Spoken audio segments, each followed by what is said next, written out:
Assalamualaikum warahmatullahi wabarakatuh. Halo Bapak Ibu, apa kabar semuanya? Mudah-mudahan kita senantiasa diberikan kesehatan oleh Allah Subhanahu wa Ta'ala. Bapak Ibu, selamat bertemu kembali dengan channel Media Edukasi dan Dakwah, sebuah channel yang menyajikan tentang tips, trik, tutorial, dan informasi tentang pendidikan. Bapak Ibu, pada kesempatan video kali ini saya ingin berbagi dengan Bapak Ibu sekalian, yaitu video tentang 7 cara penting membangun perilaku inovatif dalam pembelajaran. Silakan simak dan tonton video ini, dan jika video ini bermanfaat untuk Bapak Ibu sekalian, mohon dukungannya dengan cara menekan tombol subscribe, like, share, dan komen. Dan jangan lupa nyalakan lonceng notifikasinya biar bisa melihat video-video selanjutnya. Saya juga mengucapkan terima kasih kepada subscriber dan para penonton yang senantiasa menonton video-video dari channel Media Edukasi dan Dakwah. Semoga Bapak Ibu senantiasa diberikan kesehatan oleh Allah Subhanahu wa Ta'ala dan diberikan rezeki yang halal berkah. Amin ya rabbal alamin. Baik Bapak Ibu sekalian, kita langsung menuju pada video selanjutnya. Pada bahasan kali ini yaitu ada 3 poin, diantaranya yang pertama adalah apa itu inovasi dan perilaku inovatif. Yang kedua, apakah inovasi dapat dikembangkan dalam perilaku setiap peserta didik. Dan yang ketiga, bagaimana membangun perilaku inovatif dalam pembelajaran.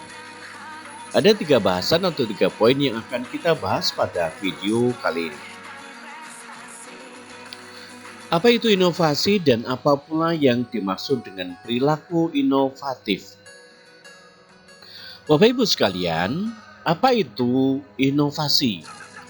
Inovasi adalah Kamus Besar Bahasa Indonesia, berarti pemasukan atau pengenalan hal-hal yang baru. Inovasi juga bisa disebut sebagai pembaharuan. Itu Bapak Ibu, menurut Kamus Bahasa Indonesia bahwa inovasi itu adalah pemasukan atau pengenalan hal-hal yang baru atau juga bisa disebut dengan pembaharuan.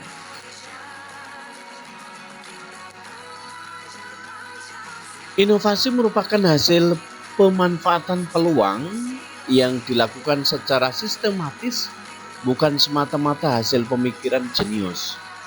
Meskipun diawali gagasan atau pemikiran kreatif, namun gagasan dan pemikiran kreatif seperti itu harus dioperasikan secara efektif. Nah, itu Bapak Ibu, bahwa inovasi itu hasil pemanfaatan atau peluang yang dilakukan secara sistematis, bukan semata-mata hasil pemikiran jenius. Apakah inovasi ini dapat dikembangkan dalam perilaku setiap peserta didik? Inovasi yang dikembangkan dalam perilaku individu disebut juga perilaku inovatif. Bahwa perilaku inovatif adalah semua perilaku individu yang diarahkan untuk menghasilkan, memperkenalkan, dan mengaplikasikan hal-hal yang baru yang bermanfaat dalam berbagai level organisasi.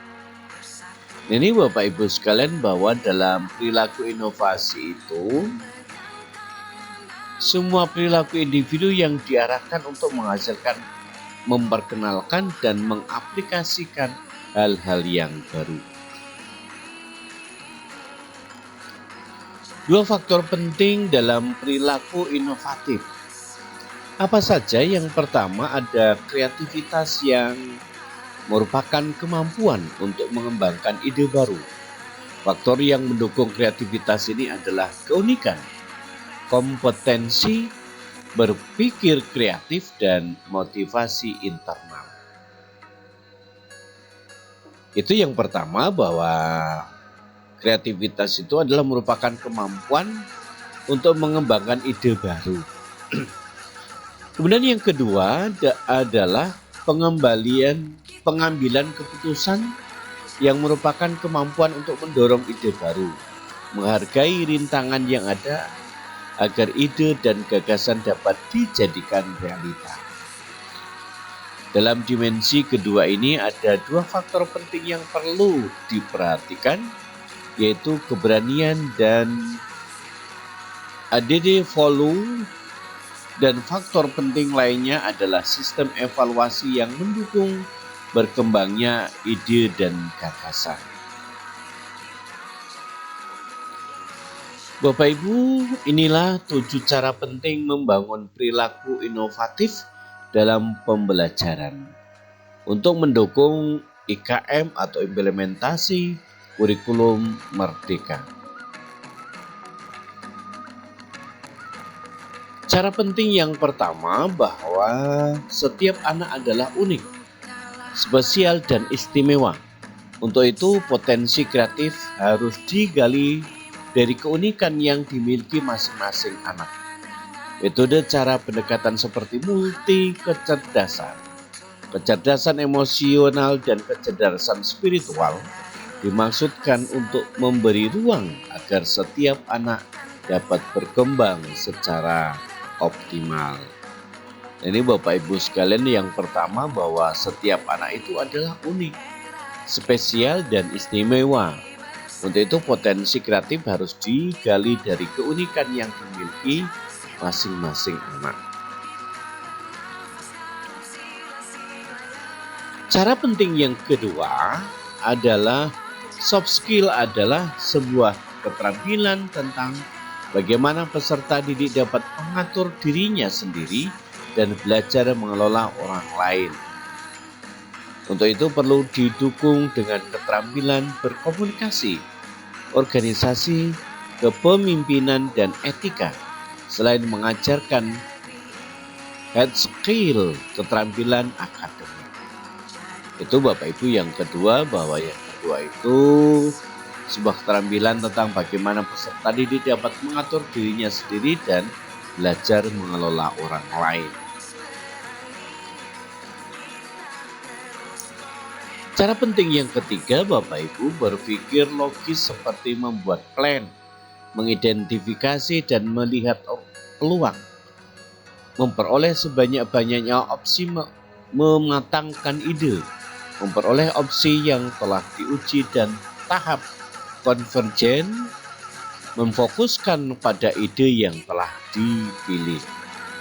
Ini bahwa cara yang ketiga itu adalah berpikir logis seperti membuat plan atau rencana, kemudian mengidentifikasi dan melihat peluang. Bapak Ibu, cara yang keempat adalah yaitu dapat dimulai dengan suasana belajar yang menyenangkan, dengan cara guru bersikap asertif atau disiplin tanpa kekerasan, menghargai dan mendorong murid, kemudian komunikatif, berusaha optimal serta menghindari ancaman dan segala bentuk kekerasan. Nah, ini Bapak Ibu yang keempatnya, bahwa cara penting yang keempat adalah dimulai dengan suasana belajar yang menyenangkan.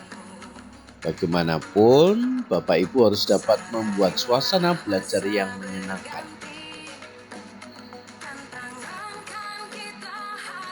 Cara penting yang kelima, sepanjang tidak membahayakan anak, guru, dan orang tua, harus lebih banyak memberikan dorongan daripada larangan. Beri apresiasi terhadap kerja keras anak dan memperbesar toleransi pada kesalahan dan ketidaksempurnaan. Ini yang kelimanya, bahwa sepanjang tidak membahayakan anak, guru, dan orang tua harus lebih banyak memberi dorongan daripada larangan.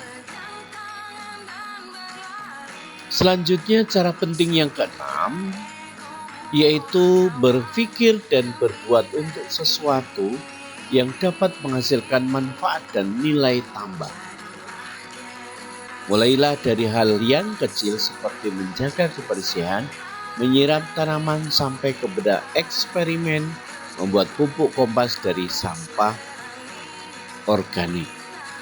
Nah, ini cara penting yang keenam ini adalah berpikir dan berbuat untuk sesuatu yang dapat menghasilkan manfaat dan nilai tambah. Selanjutnya cara yang ketujuh, alat evaluasi seperti soal pilihan berganda yang saat ini digunakan tidak membuat anak menjadi kreatif. Untuk merangsang kreativitas, maka alat evaluasi yang digunakan harus lebih banyak menggunakan evaluasi proses seperti project based learning dan evaluasi portofolio. Ini Bapak Ibu cara yang terakhir atau yang ketujuh, yaitu alat evaluasi seperti soal pilihan ganda yang saat ini digunakan tidak membuat anak menjadi kreatif. Untuk merangsang kreatif, maka alat evaluasi yang digunakan harus lebih banyak menggunakan evaluasi proses seperti project based learning dan evaluasi portofolio. Bapak Ibu gurunya fakta terpenting gurunya tentang mengajar. Mengajar dengan baik bukan soal teknik yang dipakai, tetapi lebih kepada integritas dari pelakunya, yakni guru itu sendiri. Seorang guru mampu menciptakan hubungan antara dirinya, mata pelajaran yang diajarkan, dan murid-murid sehingga mereka bisa menciptakan keduanya. Maksudnya mereka bisa menciptakan dunia mereka sendiri. Ini yang di tantangan mengajar ini, seorang guru itu harus ampuh, yaitu mampu menciptakan hubungan antar dirinya, mata pelajaran yang diajarkan, dan dari murid-murid sehingga mereka bisa menciptakan dunia mereka yang berani, yang mereka sendiri.